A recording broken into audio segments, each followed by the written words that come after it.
নমস্কাৰ Assam competitive এক্সামৰ foundation কোৰ্চলৈ আপোনালোক সকলোকে স্বাগতম জনাইছোঁ। এই ভিডিঅ'টোত আজি আমি আলোচনা কৰিম আসাম জিঅ'গ্ৰাফিৰ ওপৰত। প্ৰথমতে আমি ফিজিকেল জিঅ'গ্ৰাফিৰ যিখিনি কনচেপ্ট আছে অৰ্থাৎ প্ৰাকৃতিক ভূগোলৰ যিখিনি কনচেপ্ট আছে সেইখিনি আলোচনা কৰিম আৰু তাৰ পাছত আমি আসাম জিঅ'গ্ৰাফিৰ যিখিনি ইম্পৰ্টেণ্ট কনচেপ্ট আছে বা যিখিনি কনচেপ্টৰ পৰা প্ৰশ্ন সোধে সেইসমূহ আলোচনা কৰিম। আমাৰ যিটো এপ আছে আসাম কম্পিটিটিভ এক্সাম প্লে ষ্ট'ৰত এইটো এভেইলেবল আছে, এনেকৈ ৰেড লগ' দিয়া হৈছে, আপোনালোকে প্লে ষ্ট'ৰত এবাৰ চাৰ্চ কৰি চাব। আৰু যদি আপুনি iOS ডিভাইচ ইউজ কৰে অৰ্থাৎ আইফোন বা আইপেডত যদি চাব বিচাৰে তেতিয়াহ'লে ক্লাছ প্লাছ এপটো ডাউনলোড কৰিব। ক্লাছ প্লাছ এপটো ডাউনলোড কৰি পেলাই এটা কোড আছে AQDIV, এই কোডটো ইউজ কৰিব আপোনালোকে, তেতিয়া মোৰ ষ্ট'ৰটো খুলি যাব। গতিকে এইটো যদি ডাউনলোড কৰা নাই কৰি চাব এবাৰ কি কণ্টেণ্ট দিয়া হৈছে। তাত মেইনলি দুটা বৰ্তমান কোৰ্চ কৰি থকা হৈছে, আসাম এনইষ্ট পিপুল এইটো আৰু এটা হৈছে GS foundation course. GS foundation কোৰ্চটো মেইনলি যিবিলাক GSৰ টপিক আছে যেনেকৈ Indian history, Indian polity, Indian geography গোটেইখিনি ইয়াতে কভাৰ হৈ যাব। আৰু অসমৰ যিখিনি টপিক আছে আসাম হিষ্ট্ৰী, পলিটি, জিঅ'গ্ৰাফী গোটেইখিনি GS ফাউণ্ডেশ্যন কোৰ্চটোত কভাৰ হৈ যাব, ঠিক আছে।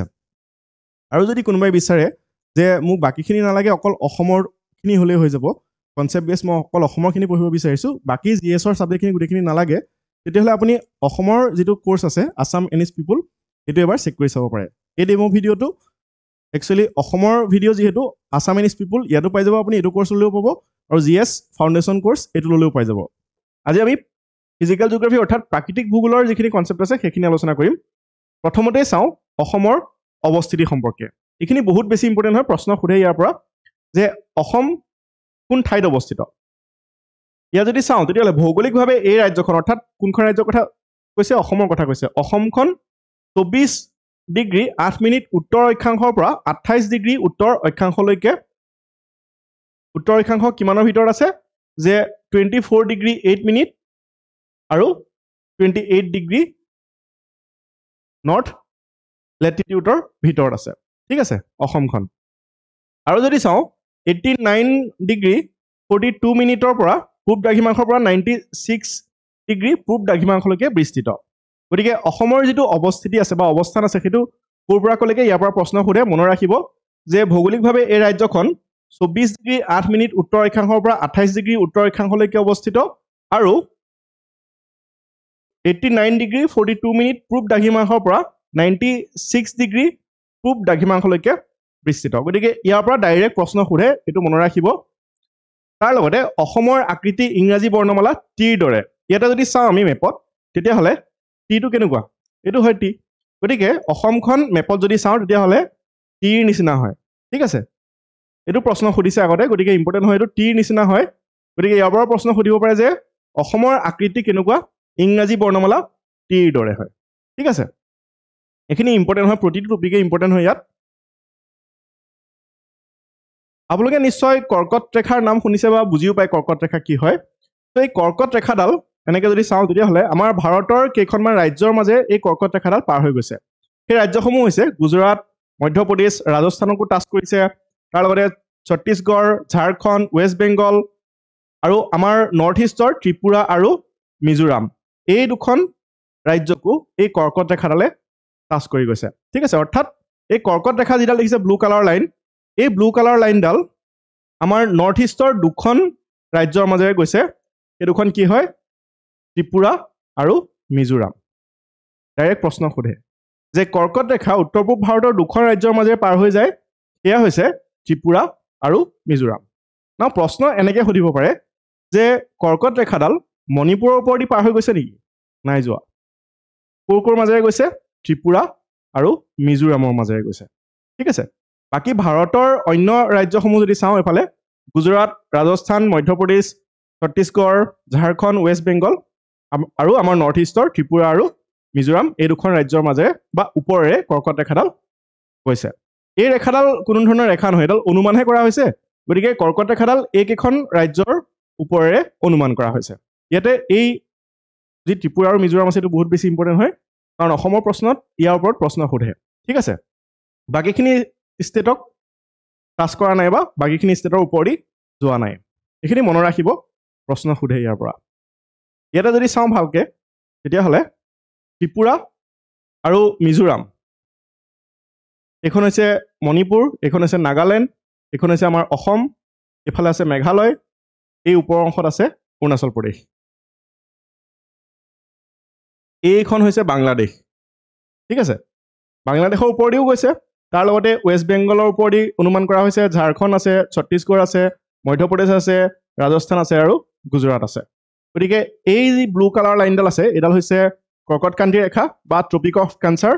গতিকে এইকেইখন ৰাজ্যৰ ওপৰে পাৰ হৈ গৈছে ঠিক আছে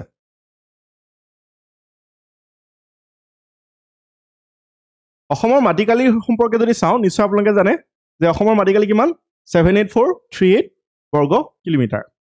এটা কিলোমিটাৰ স্কয়াৰ হ'ব বা বৰ্গ কিলোমিটাৰ হ'ব যে Assam covers an area of 78438 kilometre square অৰ্থাৎ 78438 কিলোমিটাৰ স্কয়াৰ অসমৰ মাটিকালি মানে এই অসমৰ অঞ্চলখিনিয়ে ইমানখিনি মাটি ইমান স্কয়াৰ কিলোমিটাৰ ৰাখিছে আবৰি ৰাখিছে ঠিক আছে ভাৰতৰ মুঠ ভৌগোলিক অঞ্চলৰ 2.39% ই সামৰি লৈছে অৰ্থাৎ ভাৰতৰ যি ভূমি আছে সেই ভাৰতৰ মুঠ ভৌগোলিক এলেকাৰ টোটেল 2.39% আমাৰ অসমে আবৰি ৰাখিছে ডাইৰেক্ট প্ৰশ্ন সোধে কিমান পাৰ্চেণ্ট মনত ৰাখিব 2.39% ঠিক আছে উত্তৰ পূবৰ প্ৰতিখন ৰাজ্যই আন্তৰ্জাতিক সীমা ভাগ বতৰা কৰে এইটো বহুত বেছি ইম্পৰ্টেণ্ট হয় চাওক আমাৰ উত্তৰ পূৰ্বাঞ্চলত বৰ্তমান কেইখন ৰাজ্য আছে 8খন আছে সেই ৰাজ্যকেইখন কি কি ইয়াত যদি মেপত চাওঁ তেতিয়াহ'লে অসমখন হৈছে উত্তৰ পূৰ্বাঞ্চলৰ একেবাৰে মধ্যত থকা এখন ৰাজ্য নাগালেণ্ড আছে অৰুণাচল প্ৰদেশ আছে মণিপুৰ আছে মিজোৰাম আছে ত্ৰিপুৰা আছে মেঘালয় আছে আৰু এইফালে ছিকিম আছে গতিকে এই যি 8খন ৰাজ্য আছে এই প্ৰতিখন ৰাজ্যই কিন্তু ইণ্টাৰনেশ্যনেল বৰ্ডাৰ অৰ্থাৎ আন্তৰ্জাতিক সীমা টাচ কৰিছে প্ৰতিখন ৰাজ্যই ইয়াত যদি মেপত চাওঁ তেতিয়াহ'লে এইফালে আছে ছিকিম আমি এইফালৰ পৰা আৰম্ভ কৰোঁ ছিকিমে ওপৰফালে এইফালে চাইনা আৰু এইফালে ভূটান টাচ কৰিছে এইফালে নেপাল টাচ কৰিছে নিশ্চয় দেখিছে গতিকে ছিকিমো আমাৰ নৰ্থ ইষ্টৰ এখন ষ্টেট হয় ছিকিমেও ইণ্টাৰনেশ্যনেল বৰ্ডাৰ টাচ কৰি আছে তাৰ পিছত এইফালে যদি অসমৰ ওপৰত চাওঁ তেতিয়াহ'লে এইফালে ভূটান আৰু বাংলাদেশৰ দুটা জেগাক টাচ কৰিছে আৰু এই এৰিয়াটোত ভূটানৰ অঞ্চলখিনি টাচ কৰি আছে ঠিক আছে ইয়াত যদি চাওঁ তেতিয়াহ'লে এইফালে ভূটান টাচ কৰিছে এইফালে বাংলাদেশ টাচ কৰিছে আৰু এইফালে অসমৰ এটা অঞ্চলত বাংলাদেশৰ সীমা টাচ হৈ আছে ঠিক আছে গতিকে অসমে দুখন ইণ্টাৰনেশ্যনেল কাণ্ট্ৰিৰ লগত বা দুখন বেলেগ বেলেগ দেশৰ লগত সীমা শ্বেয়াৰ কৰিছে সেই দুখন কি কি ভূটান আৰু বাংলাদেশ ঠিক আছে বাকী কেইখন ৰাজ্যৰ ওপৰত যদি চাওঁ তেতিয়াহ'লে মেঘালয় বাংলাদেশৰ লগত টাচ হৈ আছে ত্ৰিপুৰা বাংলাদেশৰ লগত টাচ হৈ আছে মিজোৰাম এইফালে বাংলাদেশ আৰু এইফালে ম্যানমাৰৰ লগত টাচ হৈ আছে মণিপুৰ এইফালে ম্যানমাৰৰ লগত টাচ হৈ আছে নাগালেণ্ড ম্যানমাৰৰ লগত টাচ হৈ আছে অৰুণাচল প্ৰদেশ এইফালে চাইনা আৰু এইফালে ভূটানৰ লগত টাচ হৈ আছে গতিকে বাকীখিনি আমাৰ যি ষ্টেট আছে নৰ্থ ইষ্টৰ গোটেইকেইখনে ইণ্টাৰনেশ্যনেল বৰ্ডাৰ টাচ কৰিছে আৰু অসমে দুখন অন্য দেশৰ লগত ৰাজ্যৰ কথা কোৱা নাই অন্য দেশৰ লগত ইণ্টাৰনেশ্যনেল বৰ্ডাৰ অৰ্থাৎ আন্তৰ্জাতিক সীমা টাচ কৰিছে সেই দুখন কি কি ভূটান আৰু বাংলাদেশ এইটো মনত ৰাখিব অসমে দুখন বিদেশী ৰাষ্ট্ৰৰ সৈতে উমৈহতীয়া সীমা ভাগ বতৰা কৰে ভূটান আৰু বাংলাদেশ ইয়াতে যদি বাউণ্ডাৰী এৰিয়াৰ ওপৰত চাওঁ তেতিয়াহ'লে ইণ্ডো বাংলা অৰ্থাৎ অসমে যদিও টাচ কৰিছে সেই বৰ্ডাৰটো কাৰ হ'ব ইণ্ডিয়াৰ হ'ব কাৰণ ইণ্টাৰনেশ্যনেল বৰ্ডাৰ গতিকে যিটো ইণ্ডো বাংলাদেশ বৰ্ডাৰ আছে Indo Bangladesh border total 267.5 kilometre আছে এইটো বেলেগ বেলেগ চ'ৰ্চত বেলেগ বেলেগ আছে যদিও ইয়াতে most appropriate এটা বিচাৰি পেলাই লোৱা হৈছে আৰু ভূটান 265.8 কিলোমিটাৰ এৰিয়া টাচ কৰি আছে ইণ্ডো ভূটান বৰ্ডাৰ এইখিনি মনত ৰাখিব ইয়াৰ পৰা প্ৰশ্ন সুধিব পাৰে ঠিক আছে এইটো একচুৱেলি লেণ্ড ৰেকৰ্ডৰ চ'ৰ্চৰ পৰা লোৱা হৈছে গতিকে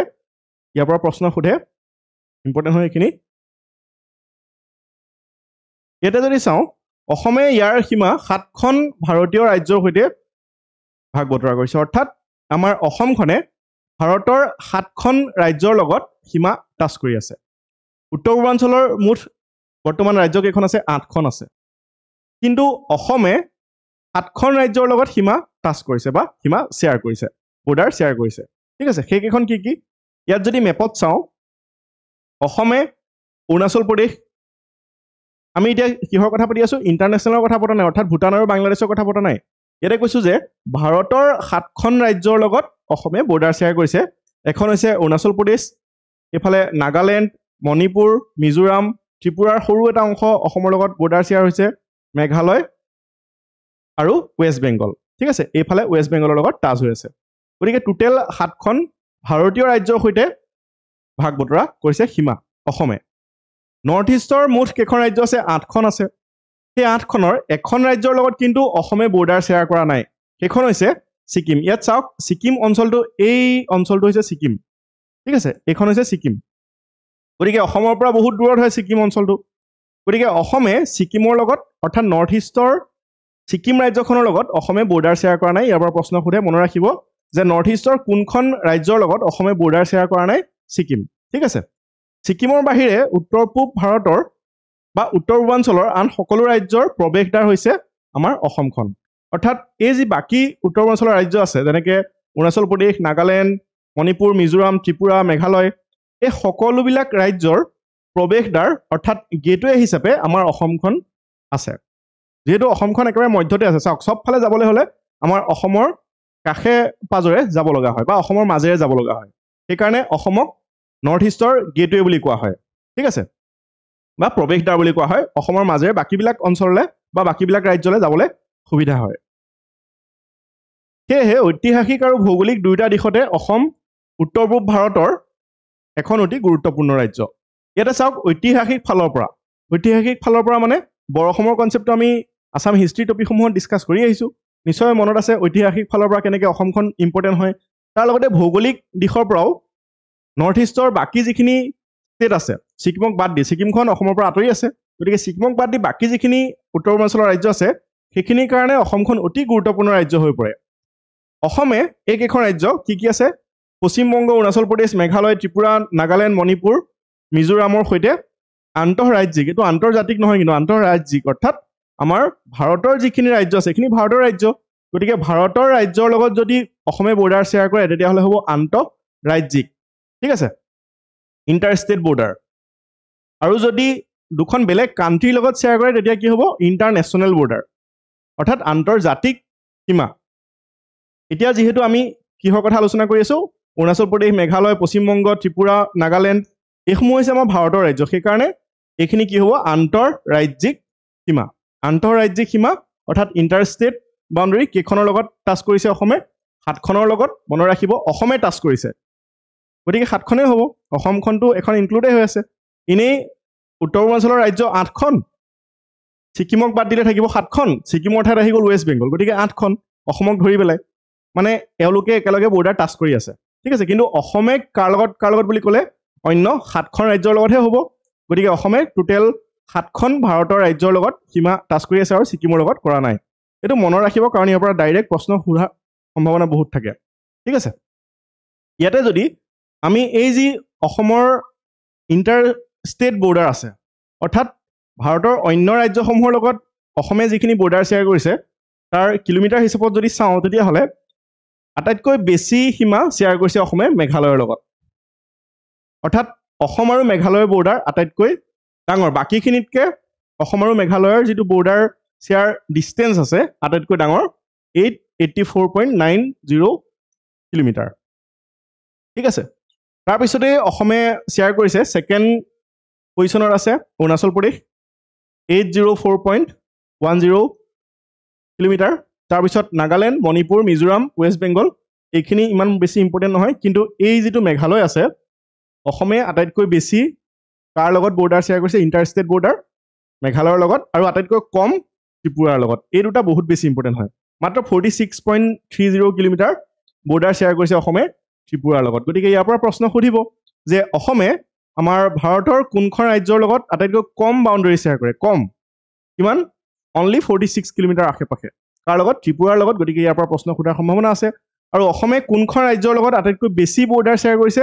মনত ৰাখিব, মেঘালয়ৰ লগত। ঠিক আছে, এইখিনিতে যদি চাওঁ তেতিয়াহ'লে শিলিগুৰি কৰিডৰে ৰাজ্যখনক ভাৰতৰ বাকী অংশৰ সৈতে সংযোগ কৰিছে। শিলিগুৰি কৰিডৰ, এই শিলিগুৰি কৰিডৰক আকৌ চিকেন স্নেক বুলিও জনা যায়। চিকেন স্নেক বা শিলিগুৰি কৰিডৰ মনত ৰাখিব, একেটাই হয়। আৰু এই শিলিগুৰি কৰিডৰে আমাৰ অসমৰ অঞ্চলটোক ভাৰতৰ বাকী যিখিনি অঞ্চল আছে সেই অঞ্চলখিনিৰ লগত সংযোগ কৰিছে ইয়াতে মই এখন মেপ দিছো ইয়াতে যদি চাই তেতিয়াহ'লে এই অঞ্চলটো হৈছে চিকেন স্নেক আৰু অসমে ভাৰতৰ এফালে বাকী অঞ্চলখিনি আছে বাকী অঞ্চলখিনিৰ লগত এফালে সংযোগ হৈছে ঠিক আছে শিলিগুৰি কৰিডৰ বা তাক কি বুলি কোৱা হয় চিকেন স্নেক বুলি কোৱা হয় ৰাজ্যখনৰ উত্তৰে ভূটান আৰু অৰুণাচল প্ৰদেশ আছে আমি যদি অসমৰ যিটো চাৰিসীমা আছে সৰুতে পঢ়ি আছিলোঁ অসমৰ চাৰিসীমা সেই সম্পৰ্কে চাওঁ কাৰণ ইয়াৰ পৰা প্ৰশ্ন সোধে বেলেগ বেলেগ ধৰণে প্ৰশ্ন সুধিব পাৰে গতিকে এইখিনি ইম্পৰ্টেণ্ট হয় মনত ৰাখিব অকণমান মন দি এইখিনি শুনিব ভালকৈ যে অসমৰ যিটো চাৰিসীমা আছে সেই চাৰিসীমাটো কি আছে ৰাজ্যখনৰ উত্তৰে অসমৰ উত্তৰে আছে ভূটান আৰু অৰুণাচল প্ৰদেশ ঠিক আছে ভূটান আৰু অৰুণাচল প্ৰদেশ অসমৰ উত্তৰে আছে ঠিক আছে পূবে আছে অৰুণাচল নাগালেণ্ড মণিপুৰ অসমৰ পূবফালে কি আছে মণিপুৰ নাগালেণ্ড এণ্ড অৰুণাচল প্ৰদেশ উত্তৰে আছে বুলিও ক'লোঁ আৰু পূবে আছে বুলিও ক'লোঁ কাৰণ অৰুণাচল প্ৰদেশখন এনেকৈ যদি চাওঁ এইটো উত্তৰ ফালেও আছে তাৰ লগতে এই অংশখিনিও অৰুণাচল প্ৰদেশেই হয় ঠিক আছে গতিকে অৰুণাচল প্ৰদেশৰ কিছু অংশ অসমৰ পূবফালেও আছে তাৰপিছত অসমৰ দক্ষিণে কি আছে মেঘালয় অৰ্থাৎ এই এৰিয়াটো হৈছে মেঘালয় এৰিয়া ঠিক আছে অসমৰ দক্ষিণে আছে মেঘালয় ত্ৰিপুৰা আৰু মিজোৰাম ত্ৰিপুৰা আৰু মেঘালয় অসমৰ কোন চাইডে আছে দক্ষিণে আছে অৰ্থাৎ চাউথত আছে ঠিক আছে আৰু বাংলাদেশ আৰু পশ্চিমে পশ্চিমবংগ আছে অসমৰ পশ্চিম ফালে কি আছে বাংলাদেশ আছে আৰু পশ্চিমবংগ আছে ইয়াৰ পৰাই পশ্চিমবংগখন আৰম্ভ হৈছে এনেকৈ আহি এইখন হৈছে ৱেষ্ট বেংগল ইয়াতে মই আকৌ এবাৰ ড্ৰ কৰি দিছোঁ এইখিনি হৈছে ৱেষ্ট বেংগলৰ এৰিয়া গতিকে অসমৰ পশ্চিম ফালে কি আছে পশ্চিমবংগ আছে মই আকৌ এবাৰ ৰিপিট কৰি দিছোঁ অসমৰ উত্তৰে কি আছে অৰুণাচল প্ৰদেশ আৰু ভূটান আছে ঠিক আছে অসমৰ পূবে কি আছে অৰুণাচল প্ৰদেশৰ কিছু অংশ পূবেও আছে তাৰ লগতে নাগালেণ্ড আছে আৰু মণিপুৰ আছে অসমৰ দক্ষিণে কি আছে মেঘালয় আছে ত্ৰিপুৰা আছে আৰু মিজোৰাম আছে আৰু অসমৰ পশ্চিমে কি আছে বাংলাদেশ আৰু ৱেষ্ট বেংগল আছে গতিকে এয়াই হৈছে অসমৰ চাৰিসীমা বহুত বেছি ইম্পৰ্টেণ্ট হয় ইয়াৰ পৰা বেলেগ বেলেগ ধৰণে প্ৰশ্ন সুধিব পাৰে গতিকে এইখিনি আপোনালোকে মনত ৰাখিব নেক্সট অসমৰ প্ৰাকৃতিক ভূগোলৰ ওপৰত যদি আলোচনা কৰোঁ অৰ্থাৎ ফিজিকেল জিঅ'গ্ৰাফী অসমৰ যি ফিজিকেল জিঅ'গ্ৰাফী তাৰ ওপৰত যদি আলোচনা কৰোঁ তেতিয়াহ'লে অসমৰ ভূতাত্ত্বিক গঠন আৰু বিন্যাসৰ ভিত্তিত অসমৰ ভৌতিক বৈশিষ্ট্যসমূহৰ বিকাশ ঘটিছে যিবিলাক বৈশিষ্ট্য আছে বৈশিষ্ট্য মানে অসমৰ কোনো ঠাই সমতল আছে কোনো ঠাইত আকৌ পাহাৰবিলাক দেখা গৈছে গতিকে অসমৰ ভূতাত্ত্বিক গঠন আৰু বিন্যাসৰ ভিত্তিত অসমৰ ভৌতিক বৈশিষ্ট্যসমূহৰ বিকাশ ঘটিছে অৰ্থাৎ বহু অতীতৰ পৰা ভূতাত্ত্বিক ভিত্তিৰ ওপৰত ক্ৰিয়া কৰা উষ্ণতা চাপ বতাহ নদী আৰু পৃথিৱীৰ আভ্যন্তৰীণ গতিবিধিৰ দৰে বাহ্যিক উপাদানৰ ক্ৰিয়া আৰু পাৰস্পৰিক ক্ৰিয়াৰ দ্বাৰা ৰাজ্যখনৰ ভৌতিক বৈশিষ্ট্যসমূহৰ সৃষ্টি হৈছে এই যি ভৌতিক বৈশিষ্ট্যসমূহ আছে এইবিলাক নেচাৰেলি হয় অৰ্থাৎ আমাৰ অসমৰ অঞ্চলত যিবিলাক পাহাৰ আছে যিবিলাক পৰ্বত আছে তাৰ লগতে যিখিনি সমভূমি আছে এইখিনি মানুহে গঢ়ি তুলিবতো নোৱাৰে এইখিনি প্ৰাকৃতিক কাৰণত হৈছে আৰু ইয়াতে এইবিলাক যিবিলাক উপাদান আছে এই উপাদানবিলাকে আমাৰ অসমৰ যিটো বাহ্যিক আৱৰণ আছে বা যি গঠন আছে সেই গঠন গঢ়ি তোলাত সহায় কৰিছে ঠিক আছে ভূপ্ৰাকৃতিক গঠন অনুযায়ী অসমক বহুলভাৱে তিনিটা মুখ্য ভাগত ভগাব পাৰি আমি অসমৰ যিখিনি টপিক ডিছকাছ কৰিম ফিজিকেল জিঅ'গ্ৰাফীৰ কথা ডিছকাছ কৰোঁতে দুটা বেলেগ বেলেগ ভাগত ডিছকাছ কৰিম এতিয়া আমি ডিছকাছ কৰিছোঁ যে ভূপ্ৰাকৃতিক গঠন অনুযায়ী অসমক বহুলভাৱে তিনিটা মুখ্য ভাগত ভগাব পাৰি তিনিটা মুখ্য ভাগত ভগাইছোঁ কি মালভূমি অঞ্চল ভংগিল পাহাৰীয়া অঞ্চল আৰু সমভূমি অঞ্চল ইয়াৰ পিছত আমি আমাৰ ষ্টাডিৰ সুবিধাৰ কাৰণে আমি আকৌ বেলেগকৈ তিনিটা ভাগত আলোচনা কৰিম কিন্তু এইখিনিও ইম্পৰ্টেণ্ট হয় ইয়াতে যদি চাওঁ তেতিয়াহ'লে মুখ্য ভাগকেইটা কি মালভূমি অঞ্চল অৰ্থাৎ প্লেটাৰ ৰিজন ভংগিল পাহাৰীয়া অঞ্চল অৰ্থাৎ দ্য ফল্ডেড মাউণ্টেইন ৰিজন আৰু দ্য প্লেইনছ অৰ্থাৎ সমভূমি অঞ্চল এই তিনিটা ভাগত আমি ভাগ কৰিছোঁ ইয়াতে যদি মেপত চাওঁ তেতিয়াহ'লে এই যিখিনি অঞ্চল আছে এই তলৰ ফালে এইখিনি অঞ্চল তলৰ ফালে এই অঞ্চলখিনি আৰু ইয়াৰ পৰা যদি ওপৰলৈ চাওঁ এনেকৈ এই ওপৰৰ অঞ্চলখিনি এইখিনি হৈছে সমভূমি অঞ্চল ঠিক আছে ইয়াতে দেখিছে কালাৰ কৰা আছে ছেট কৰা আছে এই অঞ্চলখিনি হৈছে মালভূমি অঞ্চল অৰ্থাৎ প্লেটাৰ ৰিজন অসমৰ ঠিক আছে আৰু এই যিখিনি অঞ্চল আছে এইখিনি হৈছে ভংগিল পাহাৰীয়া অঞ্চল গতিকে আপোনালোকে নোটটো এবাৰ চাবলৈ চেষ্টা কৰিব এয়া হৈছে অসমৰ ভূপ্ৰাকৃতিক গঠন অনুযায়ী মুখ্য তিনিটা ভাগ কি কি মালভূমি অঞ্চল কোনটো এই যিখিনি ডাৰ্ক কালাৰ দেখিছে এই ডাৰ্ক কালাৰখিনি হৈছে মালভূমি অঞ্চল ইয়াতে কাৰ্বি আংলং ডিষ্ট্ৰিক্ট সোমাই আছে গতিকে এইখিনি হৈছে মালভূমি অঞ্চল তাৰপিছত আছে ভংগিল পাহাৰীয়া অঞ্চল এই যিটো অঞ্চল দেখিছে ডিমা হাছাও অঞ্চলটো বিশেষকৈ এই ডিমা হাছাও অঞ্চলটো ভংগিল পাহাৰীয়া অঞ্চল বুলি আমি ভাগ কৰিব পাৰোঁ আৰু তলৰ ফালে যিটো বৰাক উপত্যকা আছে এই বৰাক উপত্যকাৰ অঞ্চলখিনি আৰু তাৰ লগতে এই ওপৰ ফালে যিখিনি আছে এইখিনি হৈছে সমভূমি অঞ্চল বা প্লেইন এৰিয়া গতিকে অসমৰ প্লেইন এৰিয়া দুটা ভাগত ভাগ কৰিব পাৰোঁ তলৰ ফালে যিটো আছে এই যিখিনি এৰিয়া আছে এইখিনি হৈছে বৰাক উপত্যকা আৰু এই যিখিনি এৰিয়া আছে এই এৰিয়াখিনি হৈছে ব্ৰহ্মপুত্ৰ উপত্যকা ঠিক আছে দ্য প্লেইনছ অৰ্থাৎ সমভূমি অঞ্চলৰ দুটা আকৌ পুনৰ ভাগ কৰিব পাৰোঁ এটা হৈছে বৰাক সমভূমি বা বৰাক উপত্যকা আৰু আনটো হৈছে ব্ৰহ্মপুত্ৰ উপত্যকা ঠিক আছে নিশ্চয় বুজি পাইছে কনচেপ্টখিনি ইয়াতে অকণ মই ডিটেইলছত দেখাবৰ কাৰণে অকণমান ডাঙৰকৈ মেপখন লৈ আহিছোঁ ইয়াতে যদি চাওঁ এই ডাৰ্ক কৰি থোৱা অঞ্চলখিনি এইখিনি হৈছে আমাৰ মালভূমি অঞ্চল এই অঞ্চলত বিশেষকৈ বৰ্তমান আমি অঞ্চলখিনি যদি নাম কৰোঁ তেতিয়াহ'লে কাৰ্বি আংলং এইখিনি মালভূমি অঞ্চল বুলি আমি ক'ব পাৰোঁ ঠিক আছে ৱেষ্ট কাৰ্বি আংলং আৰু ইষ্ট কাৰ্বি আংলং বা ইষ্ট বুলি নকয় জেনেৰেলি কাৰ্বি আংলং বুলিয়ে কয় ৱেষ্ট কাৰ্বি আংলং অৰ্থাৎ পশ্চিম কাৰ্বি আংলং আৰু কাৰ্বি আংলং এয়া হৈছে মালভূমি অঞ্চলৰ ভিতৰত পৰে ঠিক আছে বাকী ভংগিল পাহাৰীয়া অঞ্চল এই অঞ্চলটোৰ কথা যদি কওঁ তেতিয়াহ'লে ডিমা হাছাওৰ যিটো এৰিয়া আছে এই ডিমা হাছাও অঞ্চলটোত আমি ভংগিল পাহাৰীয়া অঞ্চল হিচাপে ধৰিব পাৰোঁ আৰু তলৰ ফালে নিশ্চয় দেখিছে এই যিটো অঞ্চল আছে এইটো হৈছে সমভূমি অঞ্চল এই সমভূমি অঞ্চলটো কি নাম হয় বৰাক উপত্যকা বা বৰাক সমভূমি অঞ্চল আৰু এইফালে এইখিনিৰ পৰা এনেকৈ সোমাই এইফালে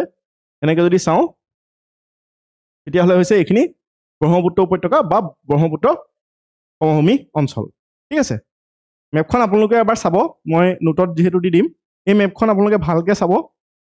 তিনিটা ভাগত ভাগ কৰা হৈছে সেইকেইটা কি কি ভূপ্ৰাকৃতিক গঠন অনুসৰি তিনিটা ভাগত ভাগ কৰা হৈছে কি কি যে মালভূমি অঞ্চল বা প্লেটাৰ ৰিজন ভংগিল পাহাৰীয়া অঞ্চল আৰু সমভূমি অঞ্চল ঠিক আছে মেইনলি ইয়াতে যদি চাওঁ তেতিয়াহ'লে মালভূমি অঞ্চল ইয়াতে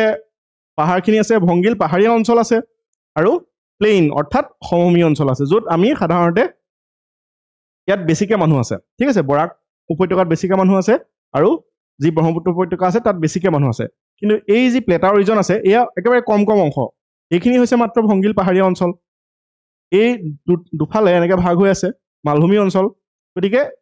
ইয়াত মানুহ সাধাৰণতে কম থাকে বহুত কম আছে জনসংখ্যা বহুত কম আছে এই অঞ্চলখিনিত বাকী প্লেইন এৰিয়াত মানুহ বেছি থাকে কাৰণ ইয়াত ধান খেতি হয় বা অন্যান্য শস্য উৎপাদন কৰিলে সহজ হয় গতিকে এই অঞ্চলসমূহত জনসংখ্যাৰ পৰিমাণটো এই ভংগিল পাহাৰীয়া অঞ্চল আৰু মালভূমি অঞ্চলতকৈ বেছি আমি ডেম'গ্ৰাফিক টপিকখিনি যেতিয়া ডিছকাছ কৰিম তেতিয়া বাৰু জনসংখ্যাৰ ফালে অলপ আলোচনা কৰি যাম তো মালভূমি অঞ্চলৰ ওপৰত যদি আলোচনা কৰোঁ নিশ্চয় মনত আছে মালভূমি অঞ্চল কোনটো এই যিটো ডাৰ্ক কালাৰ কৰা আছে এই অঞ্চলখিনি মালভূমি অঞ্চল ঠিক আছে মালভূমি অঞ্চলৰ ওপৰত যদি চাওঁ তেতিয়াহ'লে অসমৰ মালভূমি অঞ্চল প্ৰকৃততে শ্বিলং বা মেঘালয়ৰ মালভূমিৰ অংশ বিশেষ অৰ্থাৎ মালভূমি আমাৰ অসমৰ যি মালভূমি আছে এই মালভূমিখিনি ক'ৰ পৰা এনেকৈ আহিছে মেঘালয় অঞ্চলৰ পৰা আহিছে এই মেঘালয় অঞ্চলটোৰ পৰা আহিছে ঠিক আছে এই মেঘালয় অঞ্চলটোৰ পৰা আমাৰ মালভূমি অঞ্চলখিনি আহিছে এনেকৈ মেঘালয় অঞ্চলৰ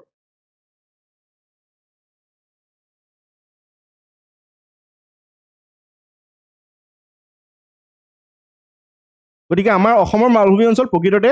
ক'ৰ হয় শ্বিলং বা মেঘালয় মালভূমিৰ অংশ হয় ইয়াৰ ওপৰতো প্ৰশ্ন সোধে আগতে মনত ৰাখিব এই মালভূমি খণ্ডৰ আয়তন প্ৰায় 7400 কিলোমিটাৰ স্কুৱেৰ অৰ্থাৎ এই যি মালভূমি আমি দেখি আহিলোঁ এতিয়া পিকচাৰত সেই মালভূমিৰ আয়তন মানে মাটিকালি বুলি ধৰিব পাৰে সেয়া হৈছে 7400 কিলোমিটাৰ স্কুৱেৰ কপিলীৰ দবকা সমভূমিয়ে কাৰ্বি ৰেংমা মালভূমিক ডিমা হাছাওৰ বৰাইল ভংগিল পৰ্বতমালাৰ পৰা পৃথক কৰিছে এতিয়া চাওক কপিলী দবকা সমভূমিয়ে কপিলী দবকা যিখিনি সমভূমি অঞ্চল আছে সেইখিনিয়ে কাৰ্বি ৰেংমা মালভূমিক ডিমা হাছাওৰ বৰাইল ভংগিল পৰ্বতমালাৰ পৰা পৃথক কৰিছে ইয়াতে যদি মেপত চাওঁ আকৌ তেতিয়াহ'লে এই যি কপিলী উপত্যকা আছে বা সমভূমি আছে এই সমভূমিয়ে এই মালভূমি অঞ্চলখিনিক অৰ্থাৎ এই মালভূমি অঞ্চলখিনিক ডিমা হাছাওৰ ভংগিল পাহাৰীয়া অঞ্চলৰ পৰা পৃথক কৰিছে ঠিক আছে এইখিনি আপোনালোকে এবাৰ মেপখনতো চাব, অৰ্থাৎ মই নোট হিচাপেও দি দিম এখন আৰু ইমেজ হিচাপেও দি দিম, আপোনালোকে চাব, তেতিয়া অকণমান কনচেপ্টখিনি ভালকৈ বুজি পাব। নিশ্চয় বুজি পাইছে কি কি আমি আলোচনা কৰি গৈছোঁ।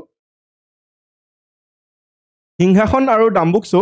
কাৰ্বি মালভূমিৰ উচ্চতম স্থান। ইয়াৰ পৰা প্ৰশ্ন সোধে যে কাৰ্বি মালভূমিৰ আটাইতকৈ উচ্চ স্থান কি হয় বা উচ্চতম স্থান কি হয়, মনত ৰাখিব ডাম্বুকছো। ঠিক আছে, ডাম্বুকছো হৈছে কাৰ্বি মালভূমিৰ আটাইতকৈ উচ্চতম স্থান আৰু ছেকেণ্ড পজিশ্যনত কোন আছে, সিংহাসন। কাৰ্বি মালভূমিৰ ছেকেণ্ড হাইয়েষ্ট পিক কি হয়, সিংহাসন হয়, আৰু ফাৰ্ষ্ট অৰ্থাৎ হাইয়েষ্ট পিক কি হয়, ডাম্বুকছো। ঠিক আছে, ইয়াৰে যদি এৰিয়াটো চাওঁ তেতিয়াহ'লে 1363 মিটাৰ হৈছে ডাম্বুকছোৰ উচ্চতা আৰু সিংহাসনৰ উচ্চতা হৈছে 1359 মিটাৰ। গতিকে কাৰ্বি মালভূমিৰ উচ্চতম স্থান কি কি হয় মনত ৰাখিব, সিংহাসনৰ ডাম্বুকছো। এই ডাম্বুকছো হৈছে আটাইতকৈ উচ্চতম স্থান। কপিলী অৱবাহিকাৰ পশ্চিমে অৱস্থিত কাৰ্বি মালভূমিৰ বাকী অংশক হামৰেন মালভূমি নামেৰে জনা যায়। এই যি কপিলী অৱবাহিকা অকণমান আগত দেখা আহিলোঁ, তাৰ যিখিনি পশ্চিম অঞ্চলত আছে, সেই পশ্চিম অঞ্চলত থকা অংশক হামৰেন মালভূমি বুলি জনা যায়। ঠিক আছে, হামৰেন মালভূমি বুলি জনা যায় আৰু ই পশ্চিম কাৰ্বি আংলং জিলাৰ অন্তৰ্গত। ইয়াতে যদি চাওঁ তেতিয়াহ'লে এই যিখিনি অঞ্চল আছে এইখিনি হামৰেন মালভূমিৰ অন্তৰ্গত আৰু পশ্চিম কাৰ্বি আংলং জিলাত অৱস্থিত, অৰ্থাৎ এই যিখন এৰিয়া আছে এইখিনি হৈছে পশ্চিম কাৰ্বি আংলং জিলা আৰু এইখন হৈছে কাৰ্বি আংলং জিলা। গতিকে এই পশ্চিম কাৰ্বি আংলং জিলাত হামৰেন মালভূমি অৱস্থিত। নিশ্চয় বুজি পাইছে কনচেপ্টখিনি, কেনেকৈ এই টপিকবিলাক ভাগ কৰা হৈছে। হামৰেন মালভূমিৰ সৰ্বোচ্চ স্থান হ'ল উল্লাপাৰ। ইয়াৰ পৰা প্ৰশ্ন সুধিব পাৰে। আমি অলৰেডি গম পালোঁ যে সিংহাসন আৰু ডাম্বুকছো এই দুটা হৈছে এই অঞ্চলৰ উচ্চতম স্থান, আৰু এই অঞ্চলৰ উচ্চতম স্থান কি হয়, উল্লাপাৰ। ঠিক আছে, এই অঞ্চলৰ উচ্চতম স্থান অৰ্থাৎ এয়া হৈছে হামৰেন মালভূমি। এই হামৰেন মালভূমিৰ উচ্চতম স্থান কি হয়, উল্লাপাৰ। প্ৰশ্ন সুধিব পাৰে, মনত ৰাখিব। নেক্সট, ভংগিল পাহাৰীয়া অঞ্চলৰ ওপৰত যদি চাওঁ তেতিয়াহ'লে অৰ্থাৎ ফল্ডেড মাউণ্টেইন ৰিজন, অসমৰ ভংগিল পাহাৰীয়া অঞ্চলটো বৰাক উপত্যকাস্থিত উত্তৰ কাছাৰ জিলাতে সীমাবদ্ধ। এই উত্তৰ কাছাৰ জিলাক কি বুলি জনা যায় বৰ্তমান, ডিমা হাছাও। মই অকণমান আগত ক'লোঁ যে যি ভংগিল পাহাৰীয়া অঞ্চল আছে, মেপত দেখাইছিলোঁ ভংগিল পাহাৰীয়া অঞ্চল, আকৌ আলোচনা কৰিম বাৰু। এই ভংগিল পাহাৰীয়া অঞ্চলটো কোনখন জিলাত অৱস্থিত, উত্তৰ কাছাৰ, যাক বৰ্তমান কি বুলি জনা যায়, ডিমা হাছাও বুলি জনা যায়। গতিকে ডিমা হাছাও জিলাতেই সীমাবদ্ধ হৈ আছে। বৰাইল নামেৰে জনাজাত এই ভংগিল পাহাৰলানি প্ৰকৃততে পাটকাই পৰ্বতৰ এটা অংশ। যি পাটকাই পৰ্বতটো আকৌ হিমালয়ৰ যিটো ৰেঞ্জ আছে, অৰ্থাৎ হিমালয়াৰ ৰেঞ্জৰ এটা অংশ হৈছে পাটকাই পৰ্বত, আৰু এই পাটকাই পৰ্বতৰ এটা অংশ হৈছে এই আমাৰ বৰাইল ৰেঞ্জ বা বৰাইল পৰ্বত। ঠিক আছে, গতিকে মেপত চালে অকণমান ভালকৈ বুজি পাম, মই আলোচনা কৰিম বাৰু। পাটকাই পৰ্বত আকৌ হিমালয় ভংগিল পৰ্বতমালাৰ এটা ঠাল হয় পাটকাই পৰ্বত। এই পাটকাই পৰ্বত পাৰ হৈ চুকাফা অসমলৈ আহিছিলে, নিশ্চয় এই বিষয়ে মনত আছে আপোনালোকৰ। গতিকে সেই পাটকাই পৰ্বত হিমালয় ভংগিল পৰ্বতমালাৰ এটা ঠাল হয়, আৰু আমাৰ যি অসমৰ বৰাইল পৰ্বত আছে বা বৰাইল পাহাৰ আছে, সেয়া হৈছে এই পাটকাই পৰ্বতৰ এটা ঠাল বা এটা অংশ। ঠিক আছে, বৰাইল ৰেঞ্জৰ যিটো সৰ্বোচ্চ শৃংগ হৈছে সেইটো হৈছে লাইকেই। লাইকেই কিমান মিটাৰ হয়, 1959 মিটাৰ। গতিকে আগতে যিখিনি আমি শৃংগৰ কথা আলোচনা কৰি আহিছিলোঁ, যিটো কাৰ্বি মালভূমিত আছিলে ডাম্বুকছো হাইষ্ট আছিলে। ঠিক আছে, গতিকে তাতকৈও এইটো ওপৰত আছে লাইকেই। গতিকে আমাৰ অসমৰ একেবাৰে সৰ্বোচ্চ শৃংগটো কি হ'ব, লাইকেই। মনত ৰাখিব, অসমৰ সৰ্বোচ্চ শৃংগ কি হয়, লাইকেই। মনত ৰাখিব গোটেই অসমৰে। ঠিক আছে, আৰু যদি সোধে যে কাৰ্বি মালভূমিৰ সৰ্বোচ্চ শৃংগ কি হয়, তেতিয়াহ'লে হ'ব ডাম্বুকছো। ঠিক আছে, বৰাইল পৰ্বত অসমৰ ডিমা হাছাও জিলাত অৱস্থিত, আৰু ই অসমৰ সৰ্বোচ্চ আৰু দীঘল পাহাৰ। অৰ্থাৎ বৰাইল পৰ্বত হৈছে অসমৰ সৰ্বোচ্চ আৰু দীঘল পাহাৰ, অৰ্থাৎ আটাইতকৈ ওখ আৰু দীঘল পাহাৰ কি হয়, বৰাইল। আৰু এই বৰাইলখন কোন ডিষ্ট্ৰিক্টত আছে, ডিমা হাছাও জিলাত আছে। ডিমা হাছাওক আগতে কি নামেৰে জনা গৈছিলে, নৰ্থ কাছাৰ বুলি জনা গৈছিলে। ঠিক আছে, বৰ্তমান কি নামেৰে জনা যায়, ডিমা হাছাও বুলি জনা যায়। গতিকে ডিমা হাছাও জিলাত অৱস্থিত এই বৰাইল পৰ্বত। ইয়াত যদি মেপত চাওঁ তেতিয়াহ'লে এই যিখিনি অঞ্চল আছে, এই অঞ্চলখিনি হৈছে ভংগিল পাহাৰীয়া অঞ্চল, অৰ্থাৎ এই এৰিয়াটো হৈছে ভংগিল পাহাৰীয়া অঞ্চল, অৰ্থাৎ দ্য ফল্ডেড মাউণ্টেইন ৰিজন। আৰু এই অঞ্চলটো হৈছে ডিমা হাছাও, এইখন হৈছে ডিমা হাছাও অঞ্চল, নৰ্থ কাছাৰ বুলি জনা গৈছিলে আগতে। গতিকে ইয়াৰ যিটো উচ্চতম শৃংগ আছে সেইটো কি হয়, লাইকেই হয়। ইয়াৰে উচ্চতম শৃংগটো কি নাম হয়, লাইকেই। ঠিক আছে আৰু এই অঞ্চলৰ এই যেটো ডাৰ্ক কালাৰ কৰা আছে এই অঞ্চল হৈছে কাৰ্বি মালভূমি এইটো হৈছে হামৰেন মালভূমি গতিকে এই কাৰ্বি মালভূমিৰ আটাইতকৈ উচ্চ শৃংগটোৰ নাম কি আছিল ডাম্বুকচৌ আৰু এই হামৰেন মালভূমিৰ উচ্চতম শৃংগটোৰ নাম কি আছিল উল্লাপাৰ নিশ্চয় মনত আছে আপোনালোকৰ এই বিষয়ে আমি অকমান আগত আলোচনা কৰি আহিলো ঠিক আছে নেক্সট নদী গঠিত সমভূমি অঞ্চল এই যি সমভূমি অঞ্চল আছে অৰ্থাৎ বৰাক আৰু ব্ৰহ্মপুত্ৰ উপত্যকা এই উপত্যকাসমূহ কিহৰ কাৰণে গঠন হৈছে নদীৰ কাৰণে সেইকাৰণে নদী গঠিত সমভূমি অঞ্চল বুলি কোৱা হৈছে দা প্লেইন ৰিজন অসমৰ সমভূমি অঞ্চলক দুটা ভাগত বিভক্ত কৰিব পাৰি সেইকেইটা হৈছে কি বৰাক উপত্যকা আৰু ব্ৰহ্মপুত্ৰ উপত্যকা অসমৰ সমভূমি অঞ্চলৰ দুটা ভাগ ব্ৰহ্মপুত্ৰ উপত্যকা আৰু বৰাক উপত্যকা আৰু বৰাইল পৰ্বত শ্ৰেণীয়ে এই দুটা সমভূমি অঞ্চল আছে সেই সমভূমি দুটা অঞ্চলক বৰাইল পৰ্বতমালাৰে ভাগ কৰিছে মেপত চাওক আকৌ কনচেপ্টখিনি ভালকে বুজি পাব আমাৰ অসমৰ উত্তৰ ফালে অসমখনকে যদি ভাগ কৰোঁ এনেকে চিনেডাল যদি দিওঁ তেতিয়াহ'লে ওপৰ ফালে যিটো আছে সেইটো হৈছে ব্ৰহ্মপুত্ৰ উপত্যকা আৰু একেবাৰে দক্ষিণ ফালে যিটো আছে সেইটো হৈছে বৰাক উপত্যকা আৰু মাজতে যিটো অঞ্চল আছে এই অঞ্চলটো ডিমা হাছাও হয় গতিকে ডিমা হাছাওৰ কি আছে বুলি অকণমান আগত আমি আলোচনা কৰিলোঁ যিটো ফোল্ডেড মাউণ্টেইন ৰিজন কি হয় সেইটো বৰাইল পৰ্বত গতিকে অসমৰ যি দুটা সমভূমি অঞ্চল আছে ব্ৰহ্মপুত্ৰ আৰু বৰাক উপত্যকা এই ব্ৰহ্মপুত্ৰ আৰু বৰাক উপত্যকাক কিহেৰে ভাগ কৰিছে বা কোনটো পৰ্বতে ভাগ কৰিছে মনত ৰাখিব বৰাইল পৰ্বতে অসমৰ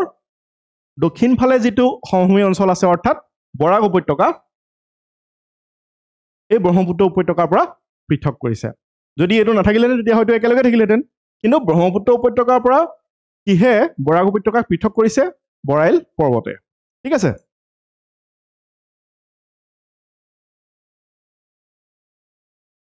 তাৰ লগতে আমি এইখিনি টপিক আকৌ ডিটেইলছত অকণমান আলোচনা কৰিম কিন্তু এবাৰ ভাগটো অকণমান বেলেগ কৰি দিছোঁ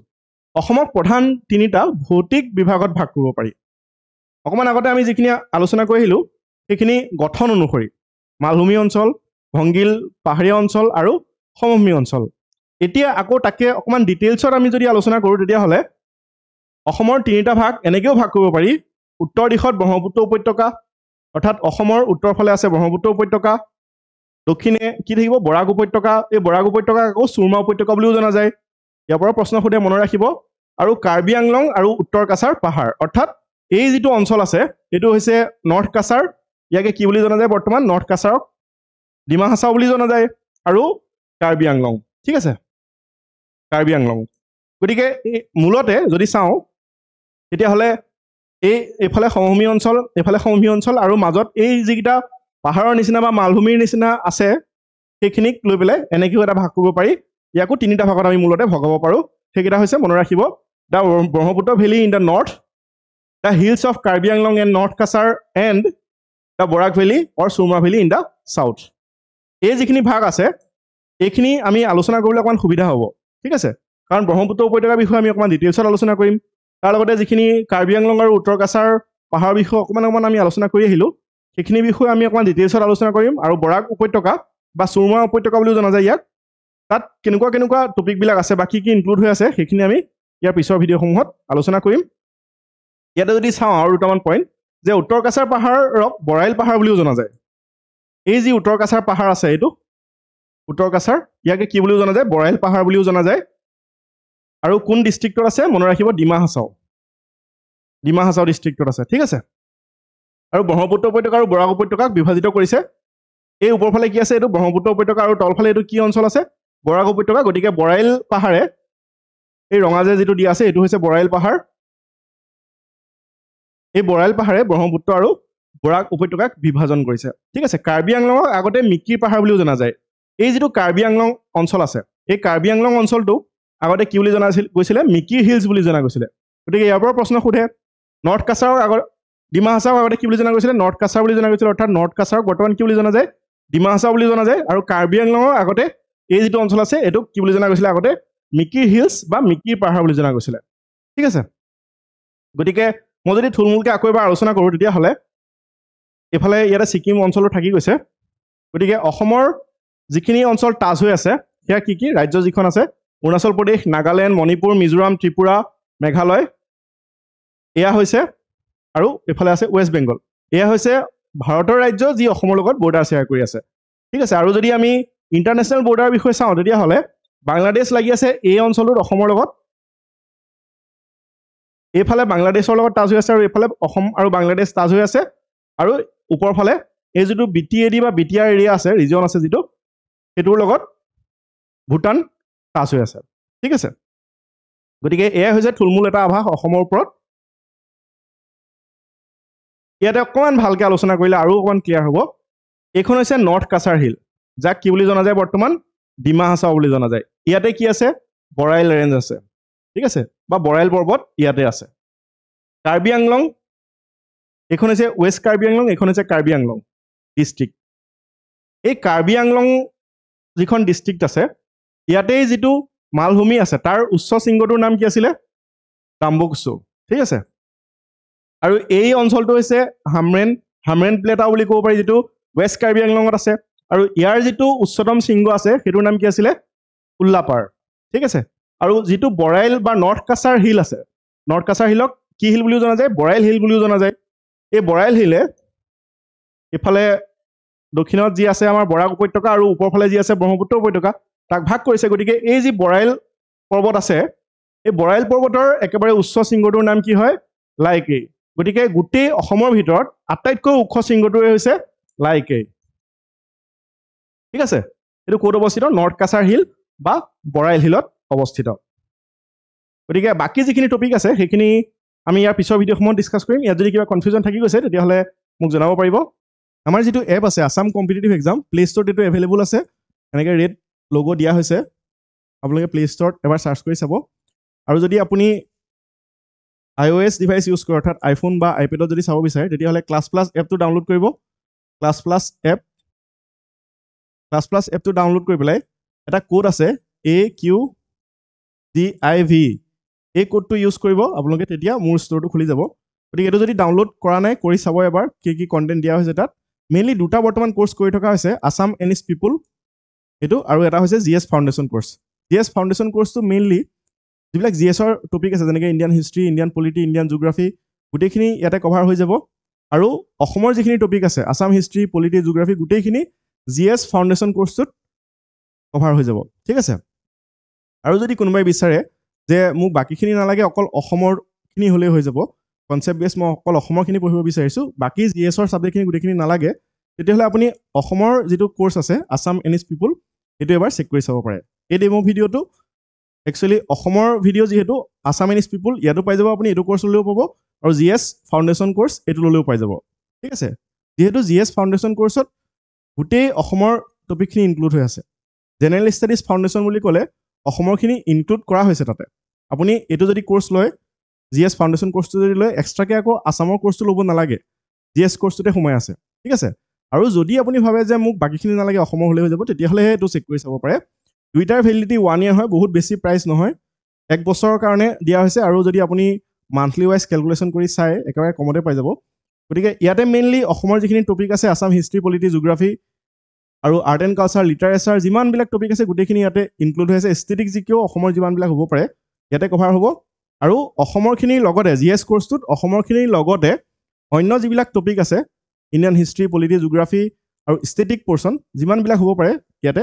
কভাৰ হৈ যাব যদি ল'ব বিচাৰে আমাৰ এপটো ইনষ্টল কৰি পেলাই আপোনালোকে phone number the log in কৰিলে পাই যাব চাই যদি ভাল পায় আমাৰ কোৰ্চটো যদি ল'ব বিচাৰে এপটোতে গৈ পেলাই ল'ব পাৰিব এই ভিডিঅ'টোত মানে আমি পুনৰ লগ পাম ধন্যবাদ